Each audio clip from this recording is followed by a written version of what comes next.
كتبت لي قال لي اوعى تقولي الاسامي الحقيقيه، اوعى تقولي الاسامي الحقيقيه. فانا شفتوا انا صريحه كيف؟ انا صريحه جدا، ما قاعده اخاف من زول.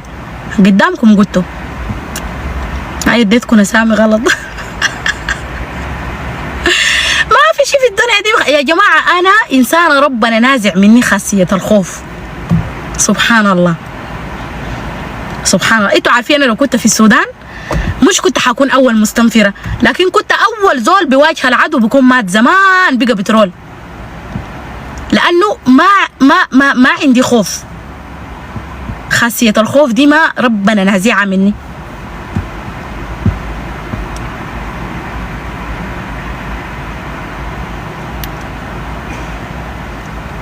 هسي تعالي. لا هسي ما بجي. اولادي معي انا يا اخي. انا كان قعدت اي شيء اولادي يقول انا نقول لاولادي نمشي السودان، لا لا لا لا ما نمشي هسي يا ماما الحرب.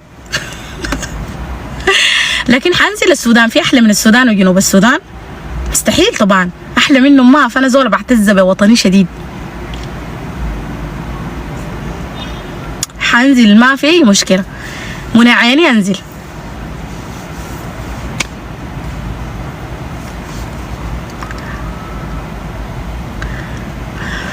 ورينا طريقة. الله يقويك يا رب. ناس تموت قنقر بس، ناس مجانين. حلقي ذاته تعب. أول سنة في حياتي أنا لي سنتين اتمنيت كان أكون طرشة وما بتكلم وحياة الله، لأنه بس ها لوك لوك لوك لوك بس. يومي عدو جديد، يومي زول عدو جديد بشيل الجوجو بتاعه وبيجي جوجو الجوجو الجوجو الحلوة اللي بيجي البيت اللي بتجي الأخت. اتصدمت صدمات في الدنيا دي ما عادية. الناس دي صدمتني صدمات سبحان الله. زول يكون صاحبك فجأة بس يطلع كده سبحان الله رب العالمين. أما الأخوات خليكم من أهالي عديل. بنات أهالي عديل كده ده فجأة كده لما نلقاهم خونة واقفين ضدي بحتار. أنا بقول في شنو؟ ساعات براجع يا الله انا ما كويسه، في حاجه ما طبيعيه، في شنو؟ سبحان الله.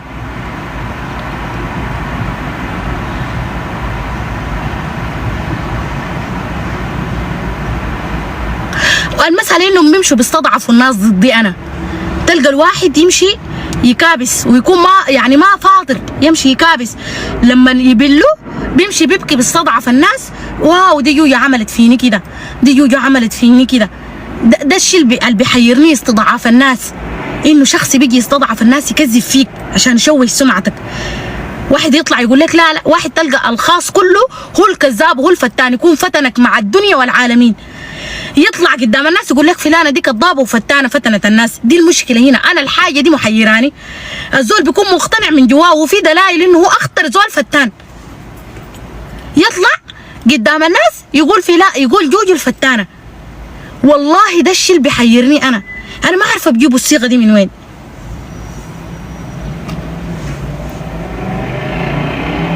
ايوه ابوهم مع 10 دينار طلعت هي 10 دينار قالت لي انه ابو اولادك رسل لي الفيديو وقال لي خدتيه وانه انت خنتيه وداري يشوه سمعتك عشان ما تعرسي ومش شنو. انا قمت شلت الصوتيات رسلتهم لا، قلت لا انا خنته انا بثبت لكي. شلت الرسائل الصوتيه رسلتها على 10 دينار. 10 دينار هي عارفه انه الصوتيات دي اذا هي نزلتها الصوتيات فيها يعني ما بتقدر تجاكرني بقى. الفيديوهات فيها يعني شخصي بينصفني انا. الصوتيات انصاف بالنسبه لي انا، انه انا فعلا انا متزوجه، انه فعلا انا انه انا صبرت، فعلا انا الخانوني انا ما خنت، فعلا انا اللي عانيت عشان بيتي، وفعلا انه انا بيتي نظيف وانسانه بعمل يعني بشتغل وبتعب عشان اولادي. فيها ما قادره ترفع الرسائل كلها. خليه ترفع بس الرسائل اللي رسلتهم لها الصوتيات دي كلها خليه ترفعهم، واراهنكم ما تقدر ترفعها كلها.